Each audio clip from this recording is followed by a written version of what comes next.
Това в някои стойности влизаме и това намали. Значи като влезеш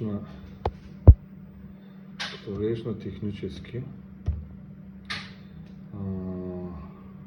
настройка ли беше? На сервис, виждаш ли настройка на отрицателното налягане? Да. Като го цъкнеш, настройка, ето странична крива, виждаш ли го тук? Да. Странична крива и тук пише настройка на страничната крива. Да. Цъкаш го и сега от тук изходът ти е колко вентилатора работят. Да.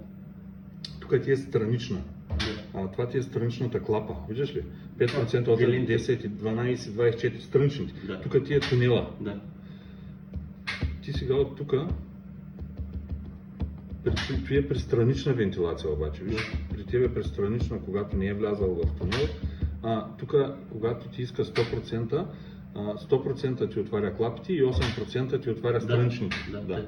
Сега, ние в момента сме на 34-5% вентилация, значи сега в момента си е тук, между 30 и 35 и имаш отворени клапи 30-39, виждаш ли ги? Да. Значи те са на 30% са отворени някъде тези клапи. Принципно, когато искаш да намаляш, да дигнеш под налягане, Димек да го хвърля по-нагоре и така да прави да го събаре, защото то сега го хвърля, но отива до средата. Да. Сега не го... И просто няма да барам нищо. Тук, примерно, ако искаш тази стойност малко да претвориш клапите автоматично, примерно правиш го вместо 39, както е сега, правиш го 35. Примерно. Ето, цъкна. Сега леко ще ги затвори. Разбираш ли ме? Да.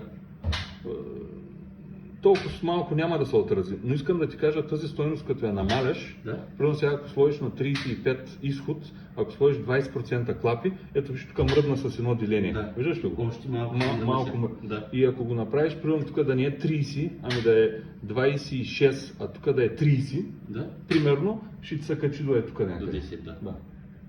Просто си поиграй, ако искаш някакво